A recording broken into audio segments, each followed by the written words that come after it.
And it's PLB with MLB News, back with another video. In today's video, I'm going to be redrafting the 2018 MLB Draft. So if you have not seen the previous 3 videos I did in this series, you might want to watch those. Link in the description below. Make sure to check the description and check out my basketball channel. It is PLB with basketball news. And if you like this kind of content, like, subscribe, and turn on notifications so you will get notified whenever I upload. And yeah, this is a really underrated draft in my opinion. I think there's going to be a lot of good players coming out of this draft. So yeah, with the first selection, the Tigers originally selected Casey Mize, and I think they select Casey Mize in a redraft scenario. I think Casey Mize is a very good pitcher. He finished 2019 with Double-A, the Erie Seawolves. Moving on to the second selection, which is going to be another selection where they take their original pick, and the Giants select Joey Bart. He's their number 1 prospect. He finished last year in Single-A Advanced. He did have some injury issues, which is a bit of a concern. Kind of like Buster Posey with the injury concerns, but I think he is going to have a great MLB career. Moving on to the third selection, where the Phillies go with their original pick, and they select Alex Baum. And I promise this is not going to be where I pretty much go with the 2018 MLB Draft. There's going to be a lot of different ones. And just the first 4 selections, I don't see any team trading. Or, getting another player is what I mean in a redraft scenario. Moving on to the 4th selection, where the White Sox select Nick Madrigal. And I think he fits so well with their team that they just can't choose another player here in a redraft scenario. I think he just fits so well. And Leary Garcia is their second baseman now. He's not a second baseman. That's just my opinion. I think he's a good pinch runner if you're going to use him for that. Much else, no. And he's going to be placed at second base with a good young infield. Obviously minus Jose Abreu, but that's besides the point. You're going to have Nick Madrigal, Tim Anderson, Yohan Moncada, and Jose Abreu as an infield. I think that's a great infield. Moving on to the 5th selection, where the Reds select Matthew Liberatore. Matthew Liberatore is a player that has kind of been a prospect that I think has been a little bit underrated. Not too underrated, but still a little bit underrated. He was used in, as a, whatever you would call it, like a trade package. One of the main pieces to get Nolan Arenado to the Cardinals. And it didn't happen. I don't see it happening. I obviously would love to see him go to the Braves. I think they would instantly be World Series contenders. With the 6th selection, the Mets select Ryan Rolson, where he finished the 2019 season with Double-A.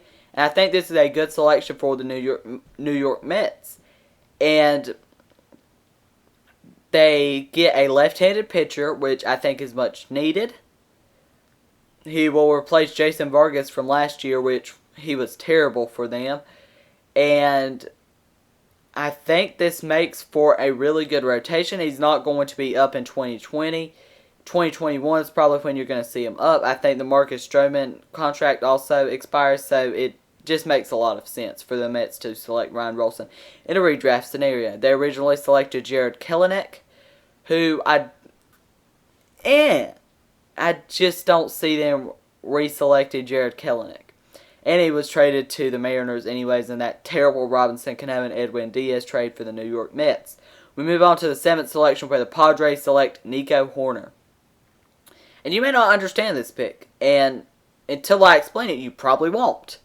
And Fernando Tatis and Manny Machado are going to be on that left side of the infield. There's no changing that. But you're going to put Nico Hoerner at second base, and with the position he's at with the Cubs, he's going to be playing second base. He's not going to overtake Javier Baez at the shortstop position, let's face it. And I think the Padres get a really good infield with this. Eric Hosmer's not been that great, but he's still a decent first baseman, probably average. Nico Hoerner, Fernando Tatis, and Manny Machado, I think that's a good infield. Moving on to the 8th selection, where the Braves select Nolan Gorman, who is a top prospect. He's probably not going to be up in 2020. I would say more of 2021. I think he fits very well with this team, and considering they don't really have a third baseman that's worth a crap, Nolan Gorman, I think you would definitely take in a redraft scenario. Moving on to the 9th selection, where the A's select Grayson Rodriguez. And you might not know who he is, but I think he fits perfect with this A's team. He would be a number 2 or a number 3. He finished last year with the Delmarva Shorebirds. Moving on to the 10th selection, where the Pirates select Jared Kelenic, who was the original number 6 pick in this draft, and is a play that I think is going to be good. A superstar? No, but I still think he's going to be very good. With the 11th selection, the Orioles select Jonathan India. He was the original 5th selection by the Reds, and they selected Matthew Liberatore, obviously in a redraft scenario. Moving on to the 12th selection, where the Blue Jays select Simeon Woods Richardson. And this is an interesting pick. He was originally selected by the Mets, traded to the Blue Jays, and then in a redraft scenario gets drafted by the Blue Jays. By the 13th selection, the Marlins select Steele Walker. And Steele Walker was traded from the White Sox to the Rangers.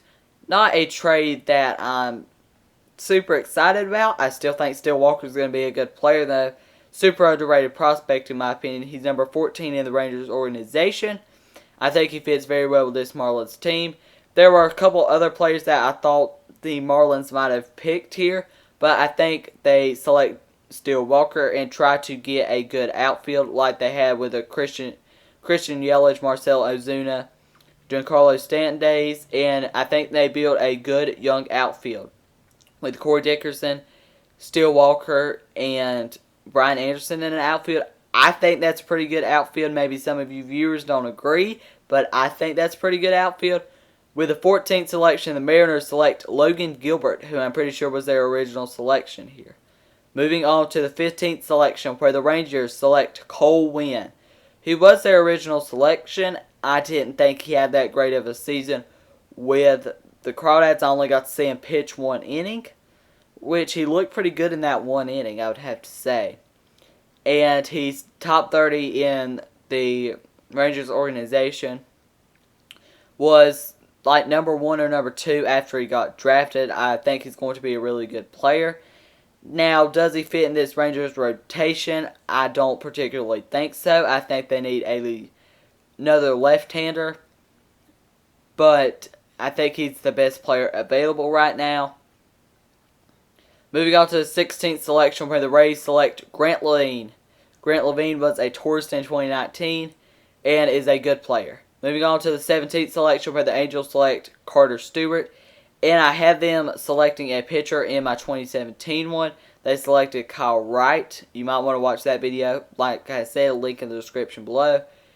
And they select Carter Stewart as possibly a number 5. I just don't see him being a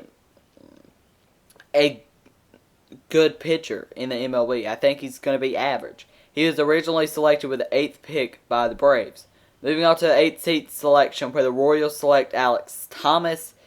He's top 5 in the Diamondbacks organization, but you have to take into account that he is in a super weak organization, probably one of the worst organizations in baseball, in the D-backs.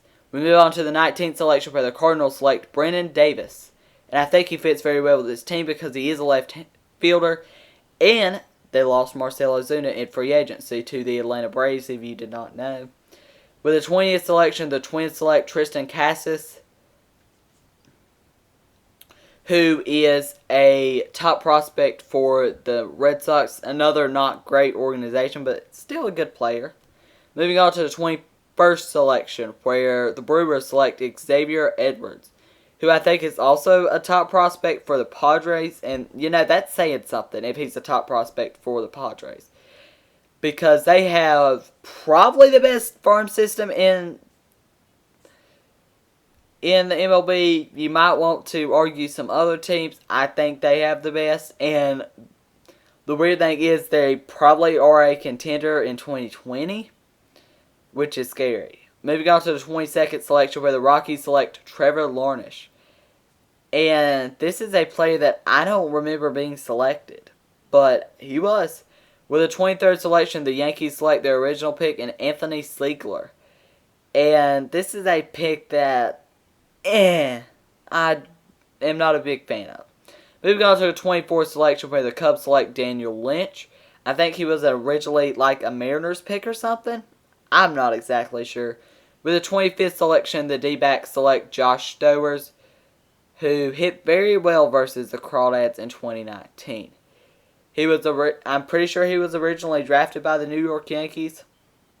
Maybe I'm dreaming. I think he was drafted by the New York Yankees. With the 26th selection, the Red Sox select Owen White. And I think he fits so well with this team. And you viewers may not agree, but I think he fits very well with this team. As a number 4, fits very well. Eduardo Rodriguez, Nathan Eovaldi, Chris Sale, the 3 ahead of him, I think he fits very well with this Red Sox team. With the 27th selection, the Nationals select Mason Denneberg, who's a pitcher. I'm not a big fan of this selection. Obviously, if they would have been able to get Owen White, I would be a lot more of a fan of the selection. Moving on to the 28th selection where the Astros select Noah Naylor. I should say the Trash Can Bangers. If you did not watch the video when I started the intro when I banged on the trash cans, watch that video. Link in the description below. He's a catcher. I don't think he's the top 30 prospect for the Indians. Moving on to the 29th selection where the Indians select JT Ginn, who was originally the 30th selection by the Dodgers. And he's okay. With the 30th selection, the Dodgers select Ryan Weathers. And that's going to be the end of this video. If you like this kind of content, like, subscribe, and turn on notifications so you will get notified whenever I upload a video. That's going to be the end of this video. Thank you for watching, and I'll be back with more videos soon.